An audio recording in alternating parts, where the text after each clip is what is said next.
So today is all about identity. And one of the things I do as a coach is I work with a lot of people around finding their identity and self-awareness. We know that when you really know who you are, then you be confident in the world. If you don't know who you are, then ultimately you almost go through life playing these different characters. We're like an actor. And it's like, I'm trying to fit in here, I'm trying to fit in there. I've got 2 kids myself. My son is 10 and my daughter is 7, about to be 7. And I see it with schools, like when they move one school to another, it's like, who am I going to fit in with? How do I mold myself in order to fit in? And when you kind of get to university, it's a little bit different. At university, for the first time, you kind of find your own feet, and it's like, I am who I am, and people are either going to like me for who I am or dislike me, and I'm going to find my own crew. But up until that point, I'm sure you can all resonate. There's this feeling of, who am I? And most people don't even stop to really reflect on who we really are, kind of in the deepest sense. We just go through life, just hurtling through, one achievement after the other. And then we just have no real sense of who am I, what really makes me happy, what do I stand for, and what do I want to do with my life? And that's why Spirituality 101, the first real teaching in the Bhagavad Gita, which is this conversation between Krishna and Arjuna that takes place 5,000 years ago, is who am I? But one of the things I'm going to be talking about today is, it's all well and good. I'm going to give you the punchline now. The punchline is, we are a spiritual being. But what's amazing about Krishna consciousness or Bhakti Yoga is that it gives a much more comprehensive understanding. We talk about well-being, right? Some of you are doctors here. So we talk about mind, body, and soul. And so often, the challenge for people is that they're neglecting one of these 3 different elements. So they're going to the gym and their body's in great shape, but mentally they're all over the place. Or they're doing well mentally, they're happy, they're stable, but actually physically they're not looking after themselves. But the big one that often people miss out on is our spiritual self, really nourishing the soul within. And so that's what this society is all about. It's really about understanding, what does spirituality mean to me today in terms of my day-to-day activities? Moving away from what we might think of as the religious side, and thinking much more in terms of, it's Bhakti Yoga, it's about connecting. Yoga means to connect. And how do I connect with myself, and then how do I connect with the divine? And that was one of the things that we covered in the first session. Some of you met me. I was talking about different religions. Somebody asked the question, what is the difference between religion and spirituality? And almost everyone's like, yeah, I'm not religious, but I am spiritual. And we understand the reason for that, because religion has a bad rep. Good reason, actually. If you look at kind of history and politics and the way it's been abused over the years. So Christian consciousness is very much about a spiritual path, but there is an institution, there is a structure that ultimately helps us to move forward. So in today's session, I'm going to be exploring a little bit about what the Gita teaches in terms of identity. I've got some slides, I've got some notes, but broadly speaking, let's make it as interactive as possible. Just kind of ask questions along the way. And yeah, we'll get going. So let's begin with the first one.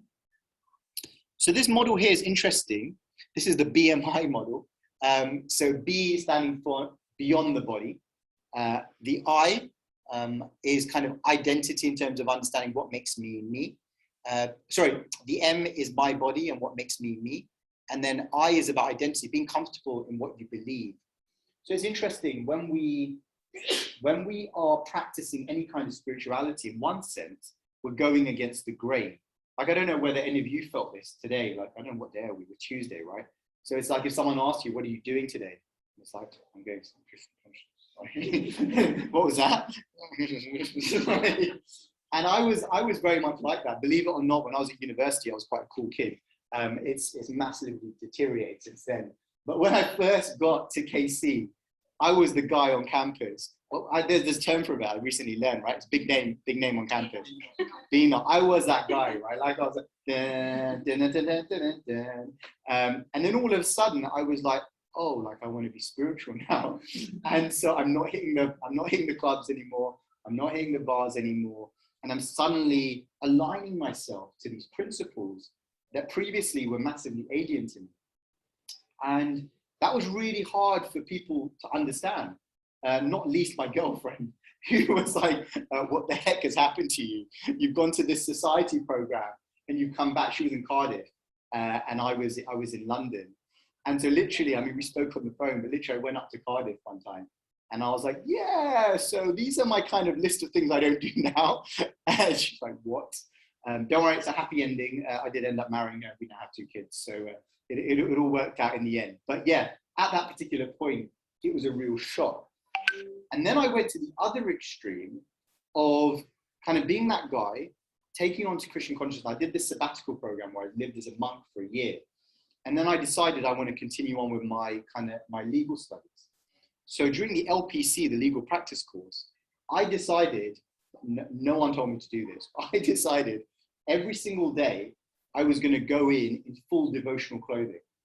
So every single day on campus, so these are all people on campus, I was going with full tilak.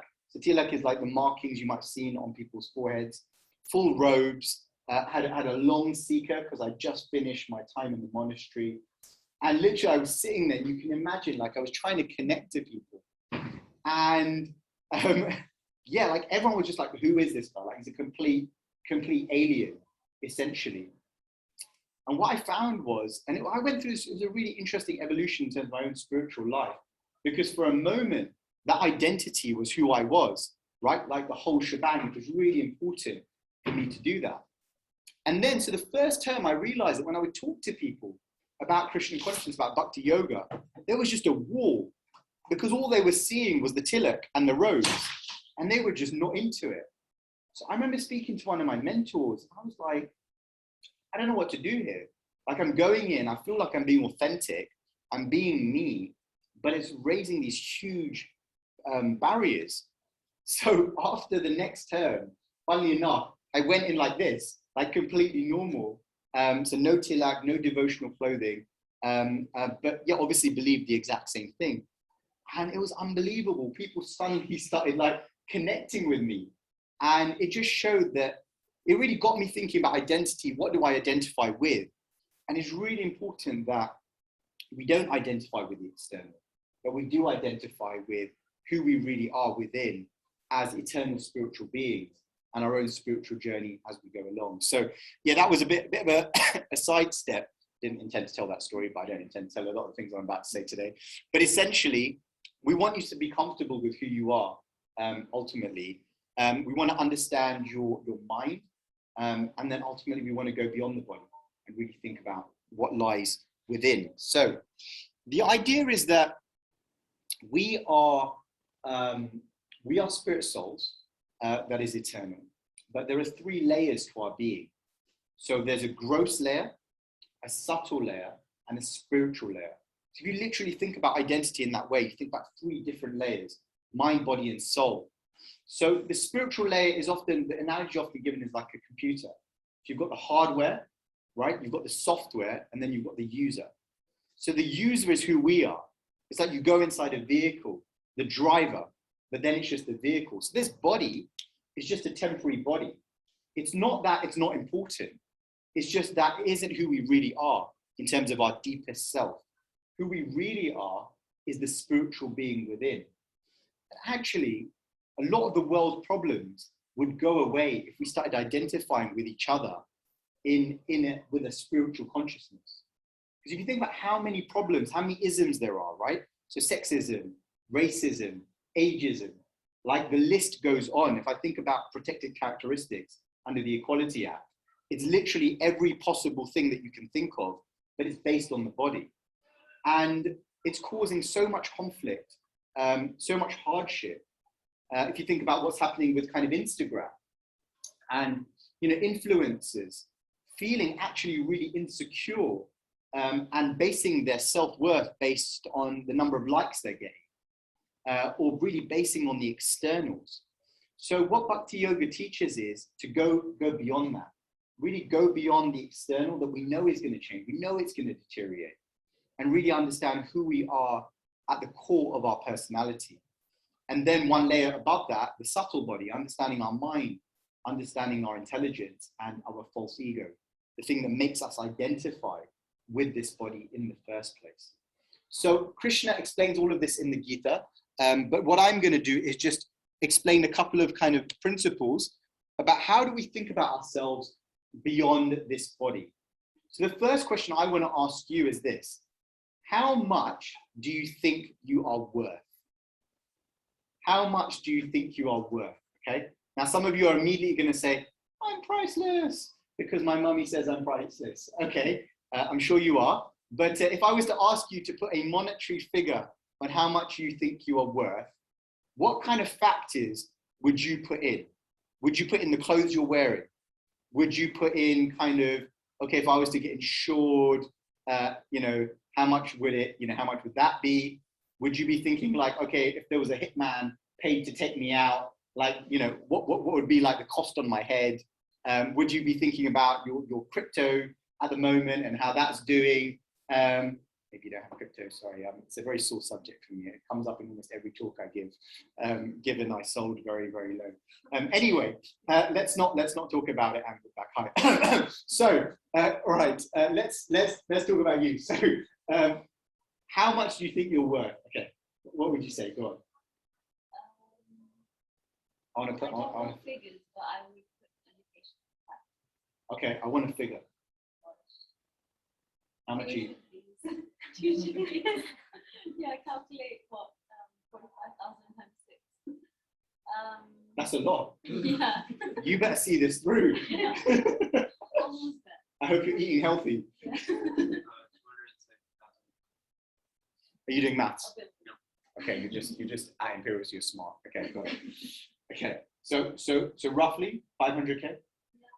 Okay, Emily. Yeah. Okay, so you're also basing on tuition fees. Yeah. Okay, fine. I don't know. Like, I would base it on how productive like how good. Okay. If I don't know, I can't put the figures. Okay, so huge potential, could be worth a lot, could be worth absolutely nothing, depending on what you end up doing with your life. Okay, good. I initially thought about like how much I would earn. Okay. Maybe like over my lifetime. So. But how much are you worth right now as a student?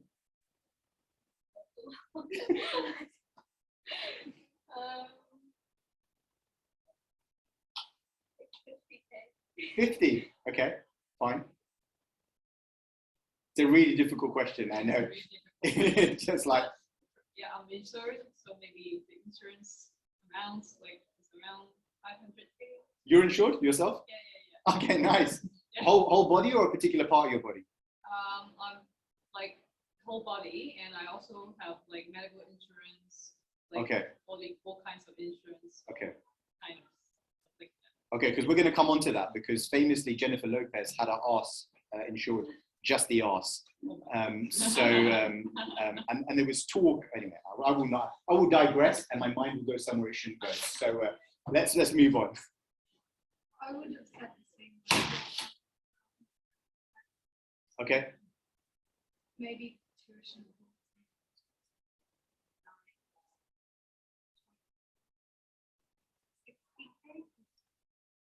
Okay, so you're like 60K, 50K, you're 500K.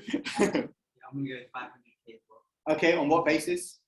On the basis, I don't know what I'm doing in the future. Okay, but right now, what are you worth? Say half that. Okay, 50K as well. You'll probably laugh at that. Say £10. £10, why? Little bit of calcium, little bit of iron. Okay, but at least your clothes are worth more than that, no? Yeah. I mean, they look like Nike, so that's covered even secondhand. I mean, that's £10 done already. So even a secondhand, I would pay at least 15 quid for those. So yeah, all in all, what do you think? I mean, that looks like a high quality mask as well. I'm gonna go with at least a quid on that mask. I don't remember apart from back home. So. Okay, fine. So okay, but your thing is you're going with a chemical analysis Of the body. This is the body. Okay, fine.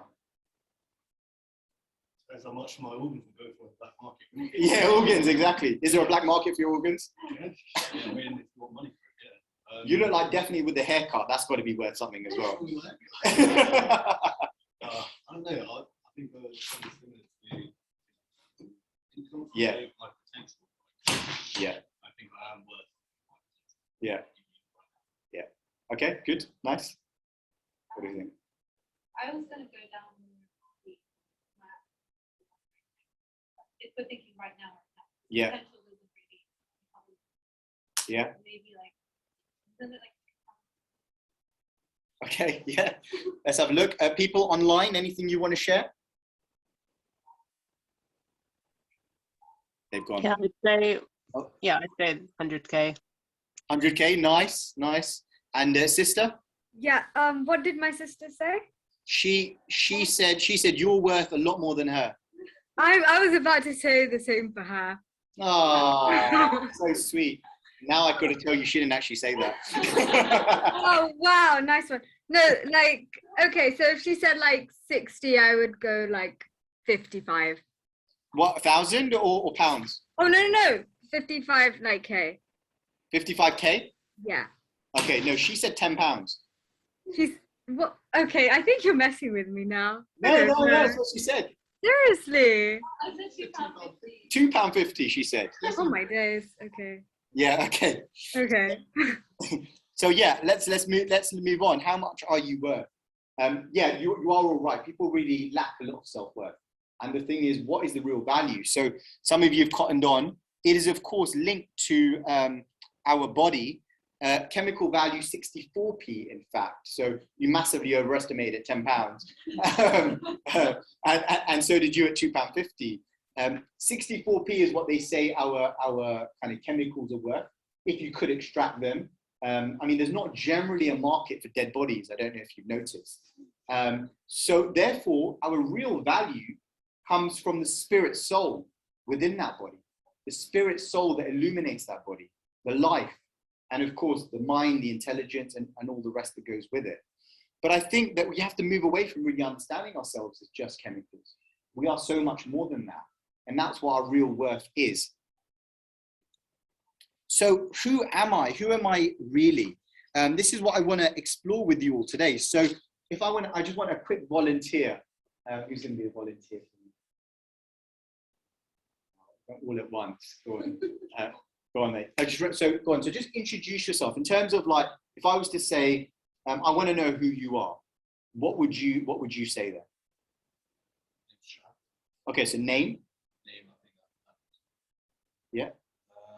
Defined by people around me, Okay. family, Family, friends. my relationship, Yeah. Achievements. Yeah.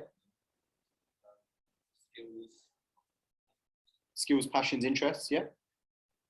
Anything else that you strongly identify with? So, for example, you know, do you identify as a sports fan? Do you like support any particular sports? Do you identify with an area?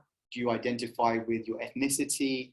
Like, what would you say is a core part of makes up your identity?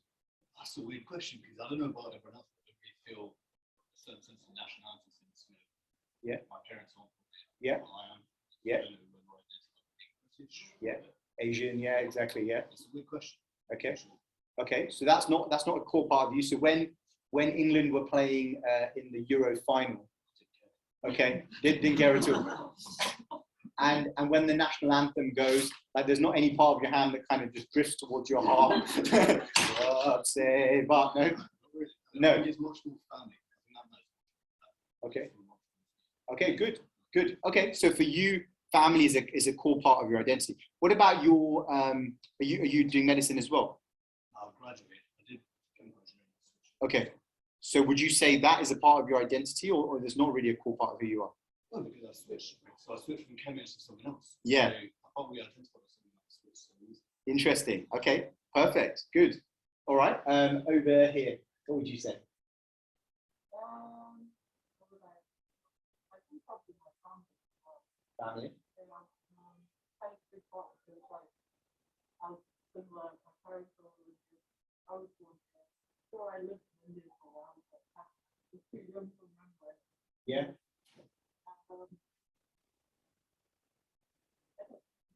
No, it's a really interesting question that you may not have really thought about. But when you break down identity, is all of those different things. Some people strongly identify with their gender, right? And therefore get really worked up depending on like, you know, if they see sexism. Some people identify a lot with their age or kind of their generation. Some people identify a lot with politics. and get, wound up one way or another, left or right. Nationality. So these are all parts of our identity. But what's very interesting, to your point, is that almost all of them are temporary. Almost all of them will change over time. And so therefore people go through life and they suddenly get to a point where they kind of had a midlife crisis. And it's like, who am I? And what am I all about? So if I identified as being a lawyer, that was my thing, like, hi, I'm Nanda, I'm a lawyer. Well, it's gone. Hey, I'm Nanda, I've got a young family. Well, in 10 years' time, they're not going to be a young family. They're going to be grown up and move out. Maybe it's, hi, I'm Nanda, I've got a wife. Well, we don't know. That could change. Even the stuff that you would think is kind of inalienable and doesn't change, like gender, we know that now can also change, right? But people can go through life and suddenly think, actually identify with something very different. So this is the challenge with material identity, that it is all temporary. And what the Gita explains is that lifetime after lifetime, our identity changes. Just like in this lifetime, our identity is constantly changing. So our body is constantly changing and our identity is constantly changing. The baby body all the way through to the old body, they're almost, you almost can't compare them. They've completely changed. The whole personality has changed and evolved over time. So that's why people think, well, who am I? Sometimes we do this thing with primary school kids and we say, okay, point to your hand, point to your eyes, point to your leg, point to your nose. Now point to me. And they're like, yes, kind of all of this, right? And the idea is, well, no, are you pointing to your heart? Are you pointing, is that who you think you think you're the heart? Because you can have a heart transplant. So then you suddenly aren't the heart anymore, right? So, no, but I'm my personality. Okay, well, what if you have a brain transplant? What if you have something else changes in terms of who you are? So identity is something that's very interesting, that's constantly changing. And this kind of series of images, I think, are quite interesting in terms of reminding us. So this is Daniel Craig, of course. He insured himself because he was doing his own stunts. His insurance was 9.5 million while filming Quantum of Solace. So, that was kind of protecting, insuring his entire body, a decent amount, almost a bit more than yours, but a decent amount in terms of, huh? Yeah, I don't think I was insured. I am insured that much. Maybe I forget. Yeah, maybe. Yeah, maybe. Exactly. Exactly. It's a lot of money. Cristiano Ronaldo obviously insured his legs. Mariah Carey apparently also insured her legs. So, It says 1 billion, yeah, purportedly. I mean, I don't know which insurance company is going to pay out that much for her legs, but they are legs nonetheless. You'd think they actually insure her voice, given that's kind of like her. Maybe there was a separate insurance for that. But yeah, the idea is very simply that we can insure different parts of our body. If you lose that part of your body, definitely it's going to affect your identity, but it's still you. Right? So if you lose your arm, it's still you. If you any part of your body changes, it's still you, because the real you is something within, and we all know that. Like just kind of listening to language, you see through your eyes. You are your eyes. You smell through your nose. You taste through your tongue. You feel through your heart. But who is doing all of those things? And that is the spirit soul. That is what Krishna says is our true identity. So we can understand that when somebody dies. I had my uncle passed away last year, and it was a very interesting experience. I'm sure some of you had a similar experience. It's very, very sad, but you see the body, and the body is exactly the same, and the body is there, but the person is gone. And it's exactly the same. You're not mourning the body. You're mourning the person has passed away. What is it that's passed away? It's the spirit soul within. This is what Krishna is explaining in the Gita. Now, this sounds like such a basic teaching. It's like, well, duh, obviously. But are we living our life on the basis that actually we're spirit souls? Or are we living our life on the basis that we are this material body? Remember, it's not that we are the material body, we have a material body. So we have to look after our body, we have to understand the body, specifically our psychophysical nature. But we have to understand that both are meant to go in parallel. And this is what, can't really see it there, but this is what the Vedic teachings are all about. It's about having spiritual friends, reading spiritual texts, and also having spiritual teachers or mentors who can really guide you as to how we can live our life in a way that will be fulfilling. Now, the interesting thing is, why is it relevant that we're a spirit soul? Why does that even matter? Anyone know? Why does it matter that we're a spirit soul? Okay, fine, I've established we're the spirit soul. I can give you lots of proof around why I believe we're the soul, as opposed to just this material body. But so what?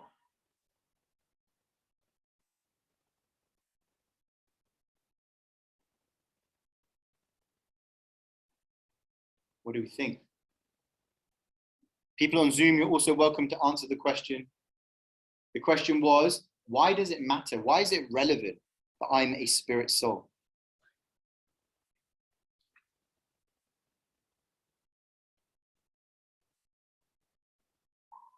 No?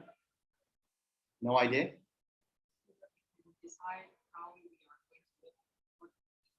Okay, so expand a little bit on that. Just, you're on the right path. So, like, for example, like, because I defined I'm a spiritual soul, so I know that maybe, let's say, there's something that will guide me or something. Okay. So I have a goal for my life, even say, for example, if I don't know whether or not I want to go this path, but then I am quite sure that maybe there will be something that eventually I will be in the right path or something. Okay, good. Yeah, So, no, that's good. So it's around intuition, it's about inner guidance, it's about a sense of purpose in life.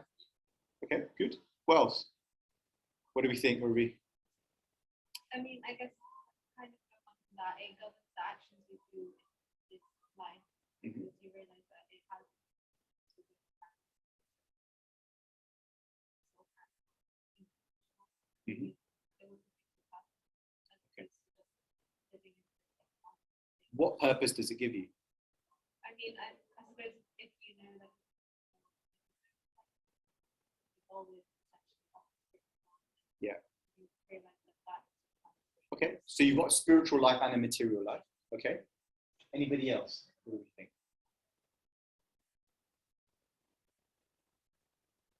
It comes down to something really quite cool. We need to understand who we are and what is the nature of who we are.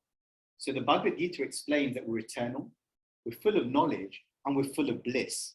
So the spirit soul is naturally blissful, naturally happy. So only when we connect to that happiness within will we truly feel joyful. The idea is that titillating our senses externally will only give a very low level of pleasure. It's a very animalistic pleasure, and we can experience that. I'm sure we've all had hedonistic experiences. I certainly did before I became a devotee. And you know the sense of happiness that you can get from enjoying your different senses. There's a limit to it. So, let's say you love donuts. How many donuts can you eat before you get sick? Right? And then there's a higher level of pleasure. So there's the pleasure you get from the core sense, the senses, which is like the pleasure available to animals. And then there's a certain pleasure when you start going higher than that. So you start using your intelligence. So when you're really using your mind and you're solving a problem, you can be completely absorbed in that, right? You've seen people like playing chess, and they could sit there like yogis for hours on end because they're fully absorbed.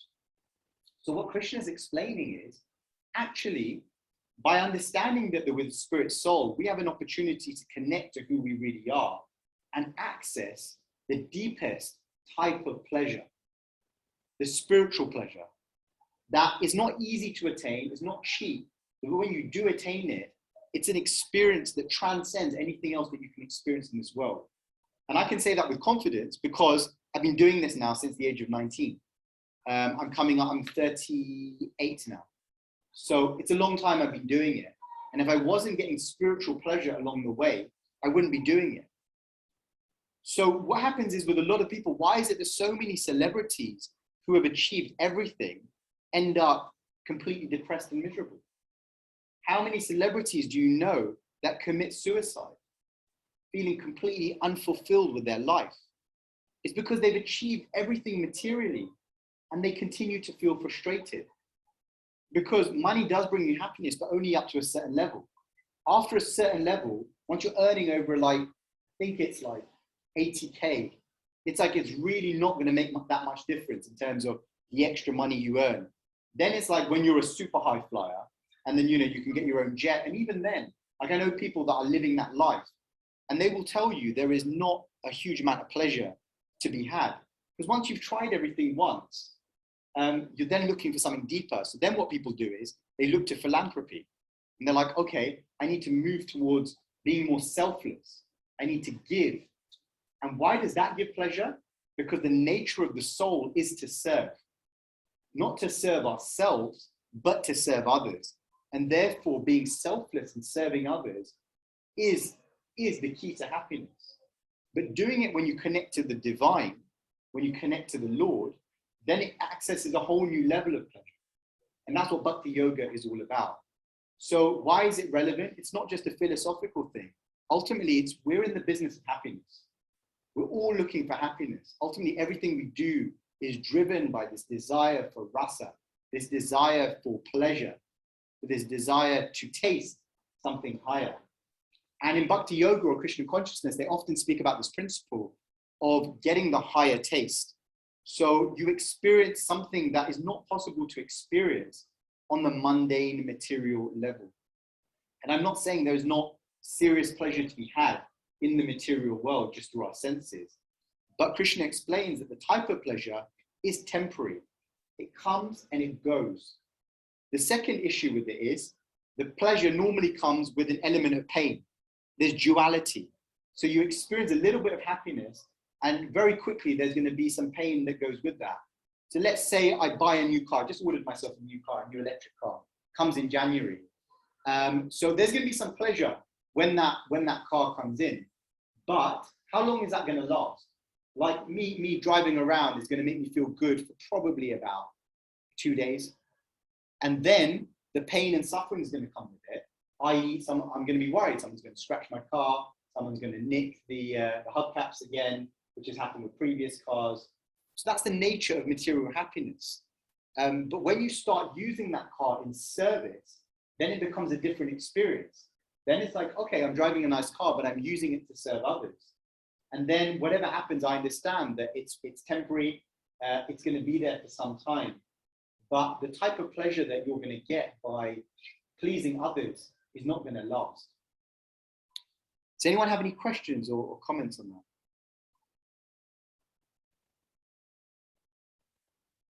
We're stunned into silence.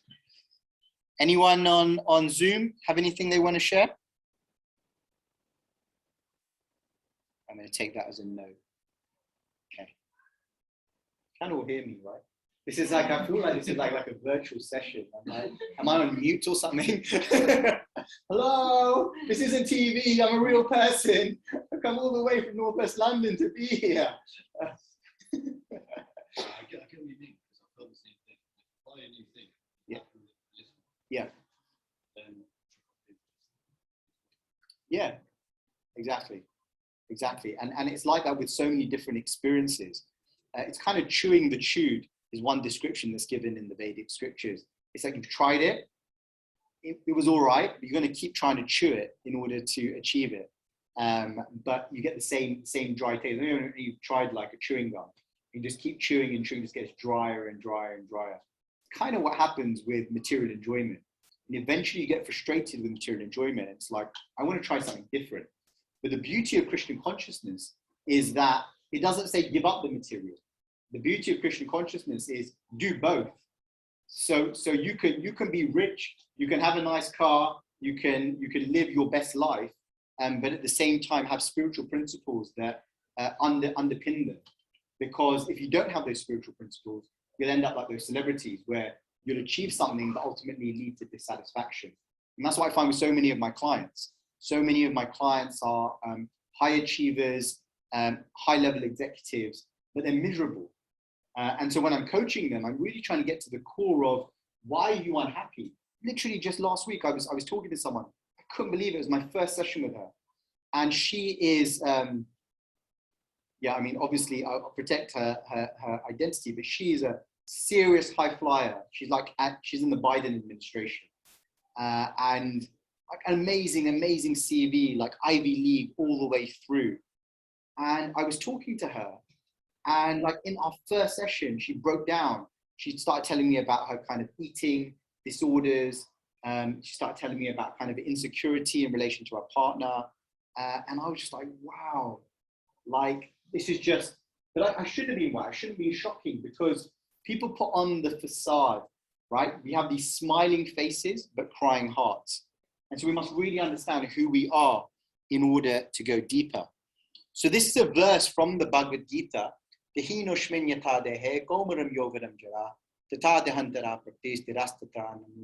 the Sanskrit. There's the English. As the embodied soul continually passes in this body from boyhood to youth to old age, the soul similarly passes into another body at the time of death. A sober person is not bewildered by such a change. So the idea here is that the embodied soul, the soul is embodied, it's covered, it's conditioned. It's like, imagine the soul here, it's got like a wrapper over it. That's what it is. It's covered by a subtle body and then by a gross body. But that soul is passing through our body, from youth to old age, you're a baby.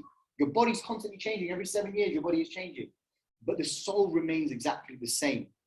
But then at the time of death, what happens is that soul that is eternal moves into another body. It's already been through so many different bodies in this lifetime, right? From your baby body all the way through to your old body. At the time of death, it simply transmigrates into another body. And that we're going to talk about in another session in terms of understanding karma, in terms of understanding reincarnation, and the science of transmigration. But for this purpose, just understand that who we really are is the spirit soul. It's described, the spirit soul is 1/10,000th of the tip of a hair, and it illuminates the entire body. It's more powerful than 10,000 suns. So even though it's a tiny spark of consciousness, it actually illuminates and energizes the entire body. It's located within the heart region, but it obviously is not connected to the body. So as soon as the body is not suitable anymore, that spiritual spark enters into a new body. And the example given is like if you have an old car. So currently I said I'm buying a new car. I have a very old car at the moment. I have a Toyota Prius, and it is on its deathbed. Like it's at, I think it's coming up to 90,000 miles, which normally shouldn't be that bad, but it's had a few knocks along the way. Not my fault, my wife's fault. Yeah. So there's a time like I could be like, no, I want to drive this car forever. But there's a time when you keep going to the MOT and they're like, yeah, okay, now the brakes are up, or now the lights need changing, or now you need a new gearbox or a new engine. So our bodies are exactly the same. We get to a stage in our life where you go to the doctors and they're like, yep, time for a new kneecap, time for a new hip. Unfortunately, this body is starting to deteriorate. And that's just the nature of the material world. It's the nature of the body.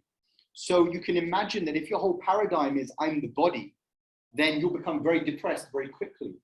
And you see that with celebrities who are trying to fight against the aging process through Botox and various other things. I don't know if you've seen certain celebrities I've seen, I'll be like, wow, you are beautiful.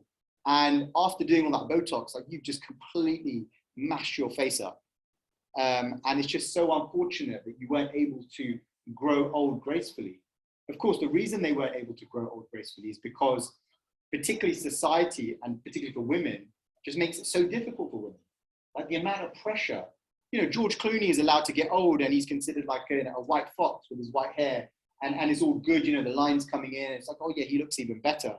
Whereas like if a woman's getting old, it's like there's a different type of pressure. So in Krishna consciousness, you have to learn to kind of see the world for what it is and see through the eyes of scripture. And then it gives you a huge amount of confidence as you are navigating through life. So yeah, we have to understand what really makes me. We are not human beings having a spiritual experience. We are spiritual beings having a human experience. So this is really important to understand. Some people misunderstand that. Some people think, I'm human and I want to have a spiritual experience. No, you're a spiritual being having a human experience. And the quicker you realize that, the quicker you're going to be able to navigate your life in a way to make progress. So as I spoke about, there's an absolute reality and a practical reality. Everything I'm talking about in the spirit soul section is our absolute reality. But there's also a practical reality. It's like, Nanda, you're talking very much about the spirit soul, but what about my day-to-day job? Like I'm in a period, I've got to get my master's, I've got to get married, I've got to, maybe I want to have kids, I've got to work, whatever it is. So yes, the absolute reality is that we are unchangeable, we are eternal souls, we are not from this world, we are from a spiritual dimension. But we are currently in the material world, which is, as we know, a place of constant change. And what that means is that we are conditioned by matter. We live in this world. We need to understand our body. We also need to understand our mind and our psychophysical nature. So it's described that our psychophysical nature is determined by two things, our guna and our karma. Our guna is Sanskrit for our nature, and our karma is our activities, things that we've done to determine the type of body that we have.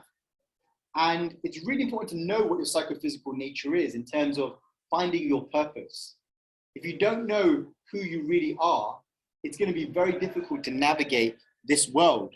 But what Krishna recommends is that we do both. Krishna recommends that we have our spiritual path and we also have our material path, and that both go on in parallel.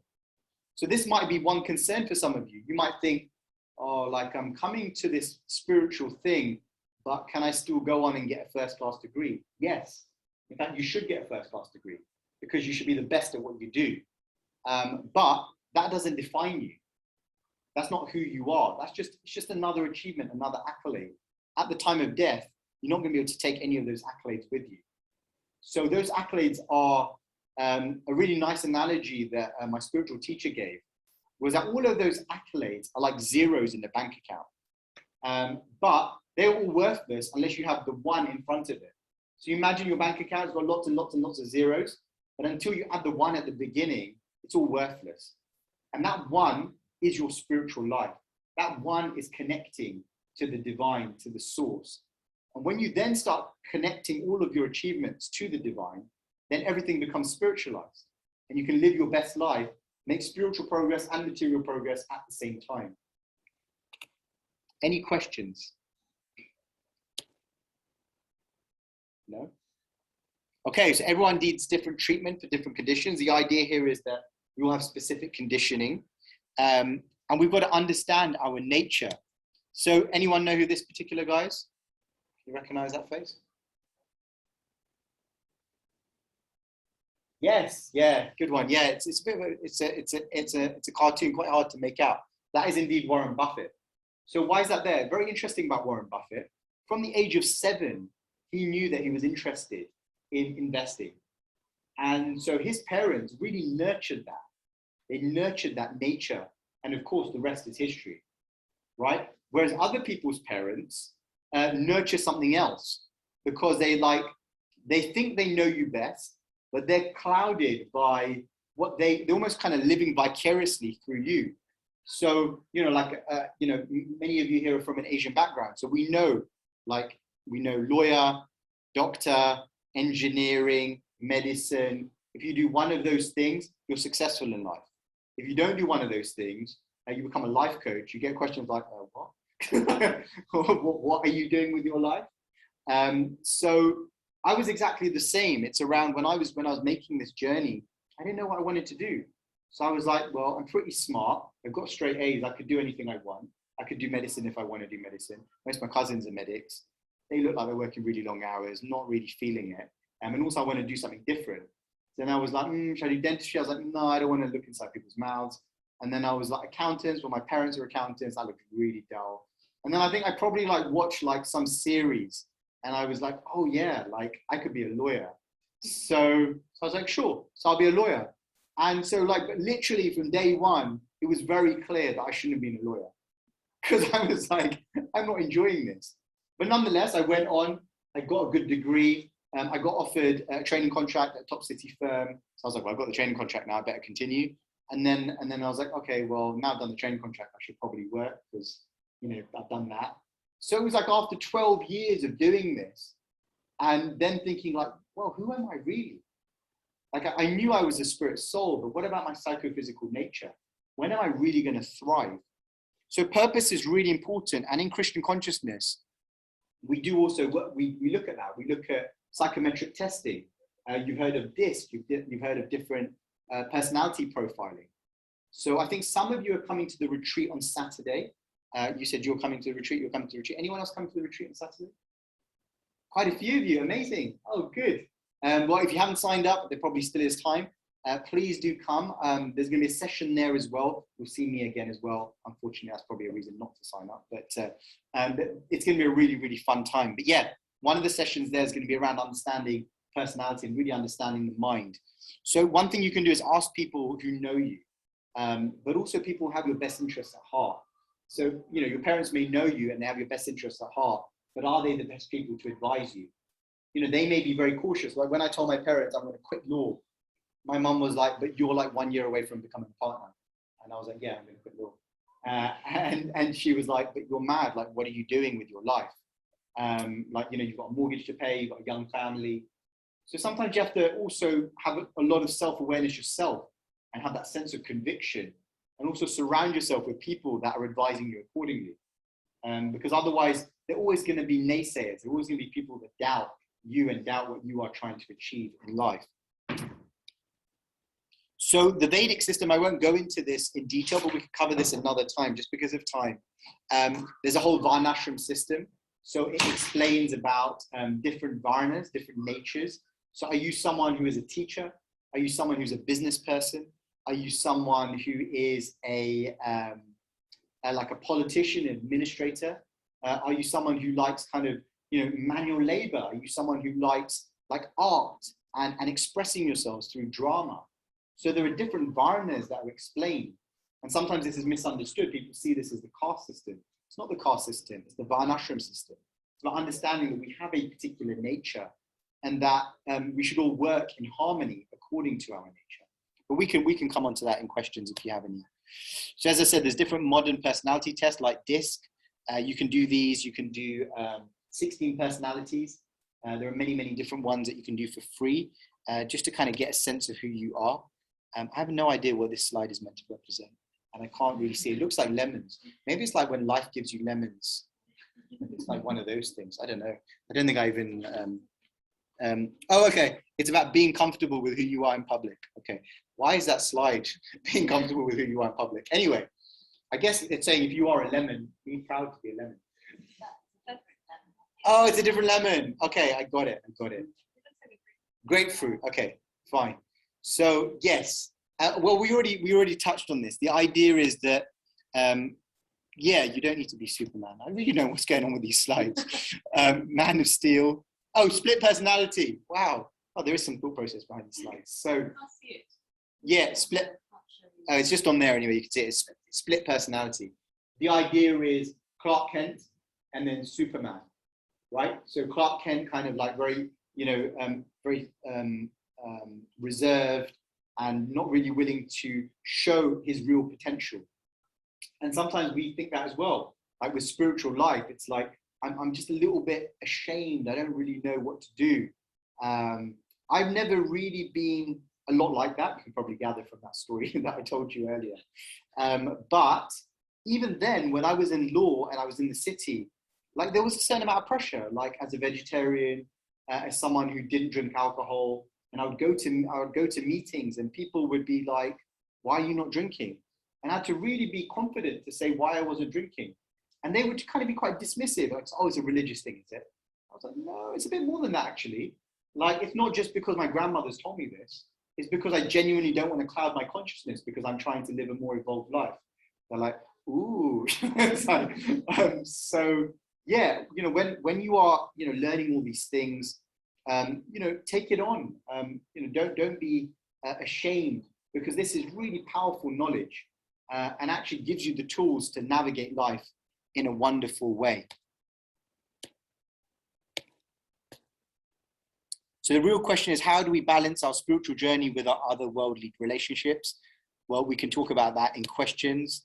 Is it possible to maintain your principles without becoming a social outcast? Yes, is the answer. Another Superman thing. Come to terms with yourself. Understand. Okay, this is interesting. Understanding the differences between spiritualists and materialists.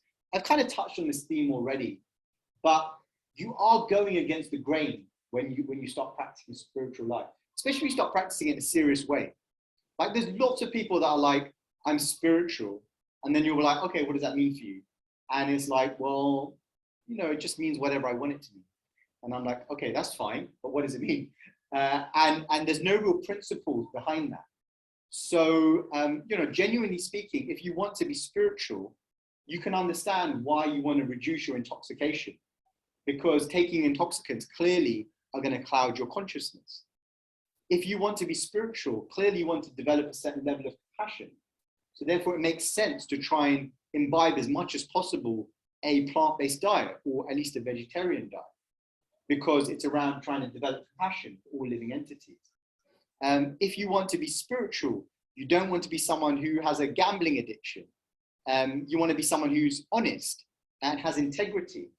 So the idea is the different principles behind Dharma are there to elevate our consciousness from just being like an animal, a two-legged animal running around in this world, and actually evolving into being a human being, and is using their potential as a human being to ask the big questions in life. Who am I? Why am I here? And what am I meant to be doing while I'm here? Animals can enjoy their senses. Human beings can ask those really intelligent questions. And that's what separates us from animals. We aren't meant to just be defending like animals. We're not meant to be just eating like animals. We're not meant to be just sleeping and mating like animals. We're meant to be evolving and using our intellect in a way that really makes the most of this opportunity that we have in this lifetime. And so, yes, sometimes there is a conflict between spiritualists and materialists, but it shouldn't be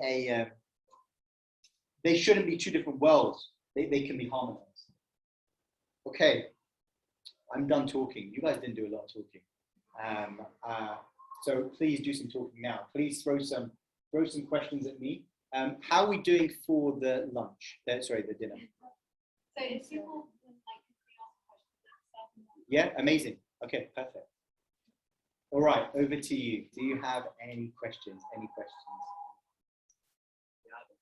Go for it. So you said that you started your spiritual experience during like the lawyer degree, right?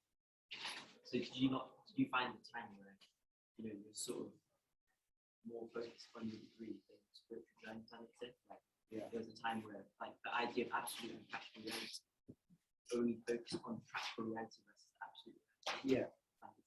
Yeah, no, it's a really good question. So it's around how do you strike that balance? Yeah. Because you do have spiritual duties and you have material duties. What you want to do is you don't want to see them as separate. So eventually got to a place where when I was studying or I was doing law, that for me was a spiritual duty as well. Not in terms of my core like meditation or my reading of scripture, but in the sense that I'm working hard in order to serve.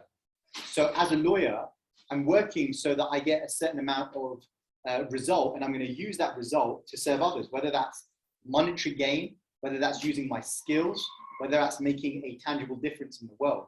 That's what karma yoga is. So in the Bhagavad Gita, there are different types of yoga explained.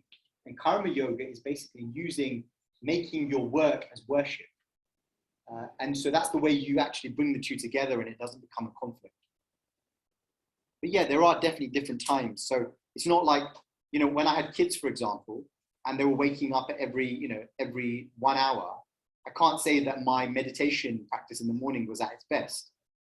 And it wasn't like I was just like, I'm going to ignore the kids and just, you know, just make sure I'm meditating. Like, I've got to look after the kids because they've been sent by God and they're my responsibility. But at a certain point, when they grow up, then the balance shifts again. Cool. Other questions or comments?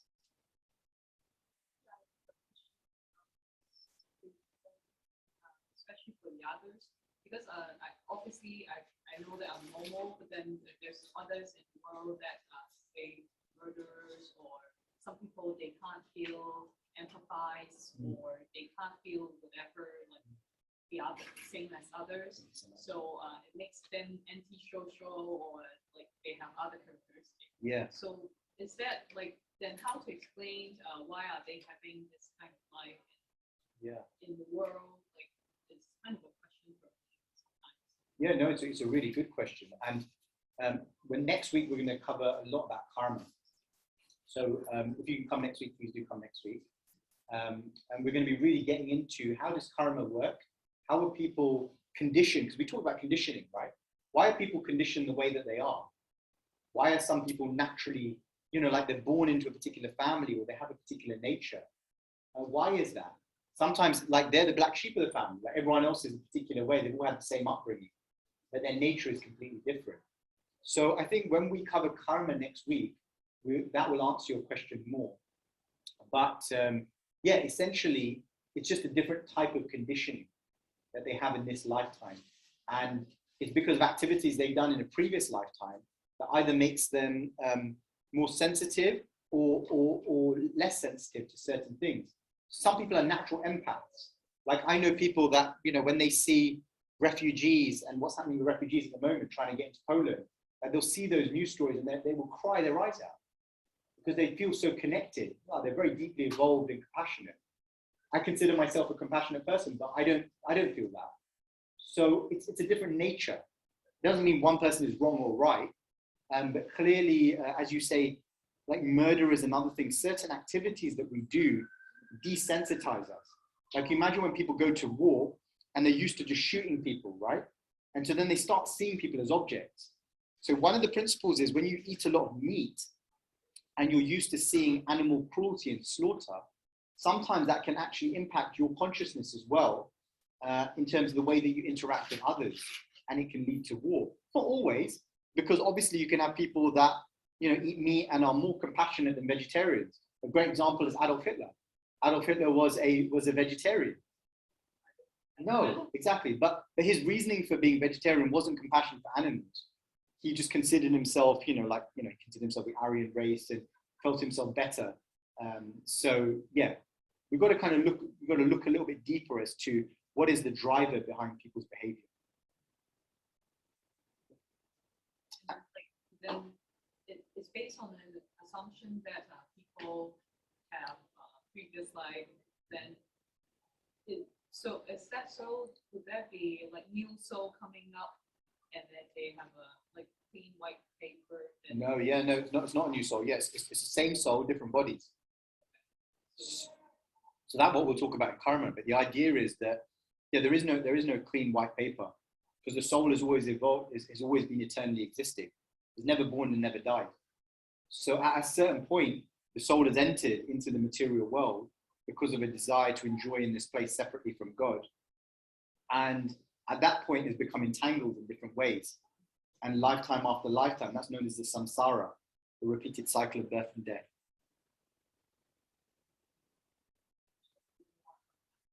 Yeah, definitely. I'm glad you're coming on Saturday. Great. You can ask more questions. Any questions? Yeah? I might be jumping forward. So who I am is kind of also reflected by my choices. Mm-hmm. And whenever there's choice, there's karma and dharma. So Yes. how does that translate? So who you are, there's 3 levels of the identity that we talked about. So who you are in the purest sense is a spirit soul. That doesn't change. So whatever activity you do, you're always going to be a spiritual being, and you're always going to be eternally connected to God, eternally the servant of God. But in this world, the choices that you make will impact your psychophysical nature. So if your choice is to just eat pasta all the time, you're going to get fat, right? That's a choice. So you could see that as karma. You could just see it as a consequence of what you're doing. The consequence is I'm making a choice and I'm choosing not to go to the gym. and therefore there's going to be a reaction. So in terms of the interplay with Dharma, that just depends. Dharma is just a way of living in one sense, isn't it? So it depends what your definition of Dharma is. What do you mean by Dharma when you're asking that question? Or did you not have a definition in mind? You're just asking. I don't, because if you translate that definition, some people use it as like literally the translation for religion, but I know that's not true. Yeah. So I honestly don't know what Dharma is. Yeah, so Dharma is like your constitutional position. So there is a Swadharma, which is your eternal constitutional position, and then Sanatan Dharma. Sanatan Dharma, which is your eternal constitutional position, and Swadharma, which is what you are meant to do in this lifetime. So like your duty, your calling in life, your purpose, that is what we would describe as Swadharma, your worldly duty in this lifetime. And that's for you to figure out what am I meant to be doing in this world to serve the world before I leave and change body again. Because everyone has a unique Dharma. It's not easy to find, but that's a whole thing around kind of finding your purpose and your Dharma and then living it accordingly.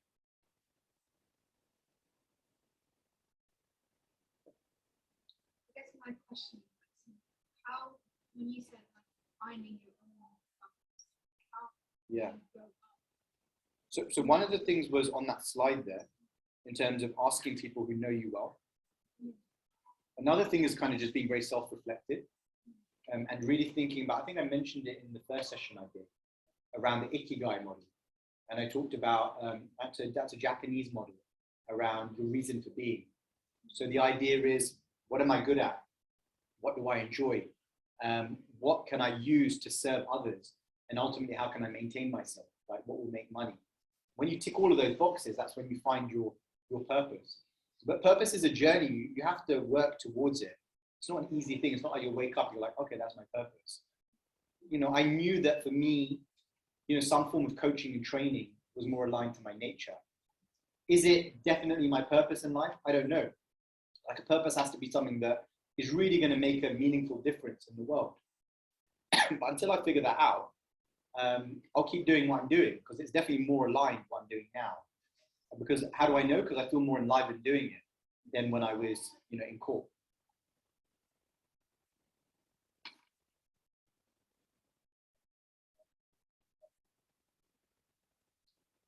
You know, you said you were being. Yeah. So you made that transition to feel your identity. Yeah. So I think what I found was that the whole BNOC thing was around ego. And so when you understand what is real ego, who am I really, then you realize that there's no pleasure in it. It's like, you know, it was like, I think you constantly go through different identity crises. And as you mature, as you get older, you really find who you are in terms of different friend circles and all the rest of it. So when I kind of made that transition, it was a little bit odd. But I made new friends and I found new circles and I found people that I could have really deep conversations with that I couldn't ever do previously. So clearly it was a transition that I liked, which is why I continued doing it.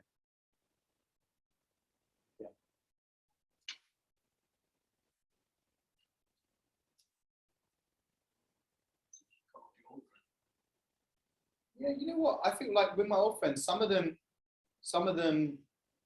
wanted to kind of stay connected. And the ones that didn't were the ones that weren't really my mates. Because if they can't see that I'm going through like an internal transformation and they can't respect me for that, I didn't want them to change. That they could continue going out, doing what they wanted to do. And I would have still gone with them. There was plenty of times that I would still go to the club. It's just I wouldn't be drinking. But what was really interesting is that the whole experience changes.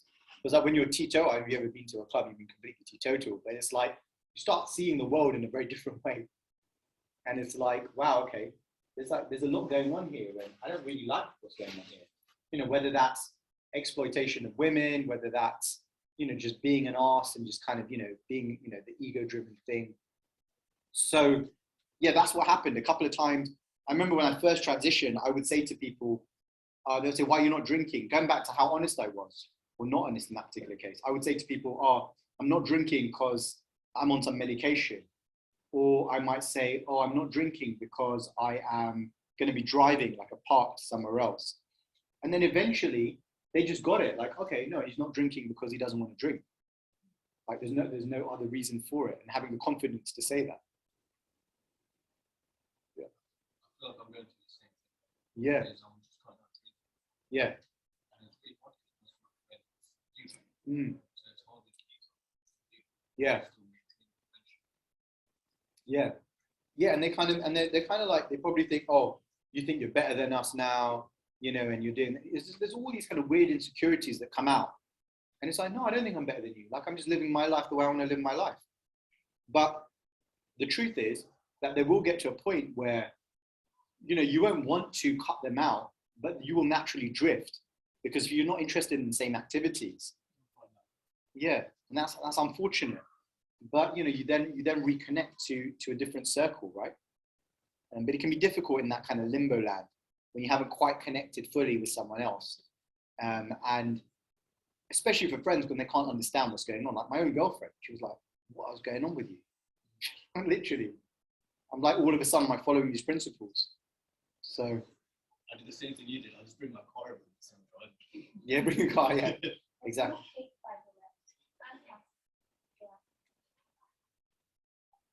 I'm just checking there's no one still on. Oh, they are still on Zoom. Do you guys have any questions on Zoom? Nah, I'm good. Yeah, no questions. Okay. I feel bad. We're all just eating and you're just kind of sitting and listening. If you want to log off, you're more than welcome to.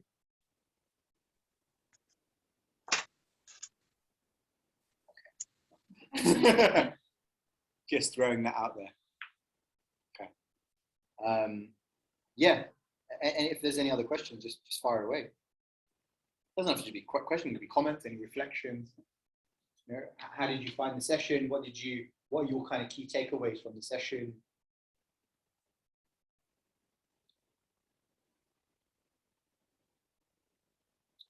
We're just eating away. Yeah, go for it. Why don't monks eat honey? So certain foods, even scientifically, have been proven to have a subtle impact on our consciousness. So like certain foods are aphrodisiacs, for example. And given that monks are very much trying to control their senses, so onion and garlic are considered to be foods in the mode of passion. So that they have an impact on the way that we think. But it's not like a big thing. It's not like in order to become a practicing Hare Krishna, I need to give up onion and garlic. It's really not. It's not a thing. It's just, you will know if you look at Buddhism, if you look at different sects within the Vedic culture, onion and garlic are generally restricted in quite a few of them because it's actually there in scripture.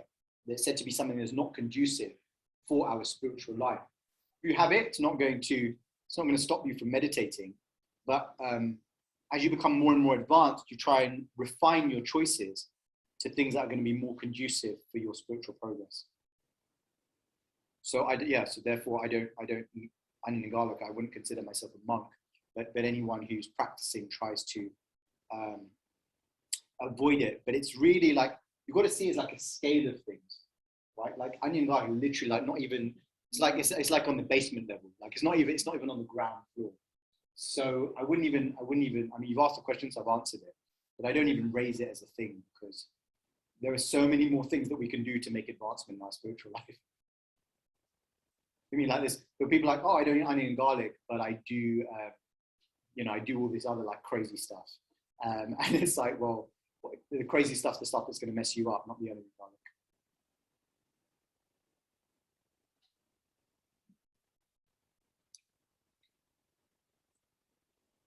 I'm guessing there's no onions in this, right? I mean, it's fun that Yeah. I hope not. No, it's No, I cabbage. think it's cabbage. It is I cabbage. thought so too when I was pregnant. It's Yeah. cabbage. It's cabbage. No, that's why I said, because it's definitely cabbage.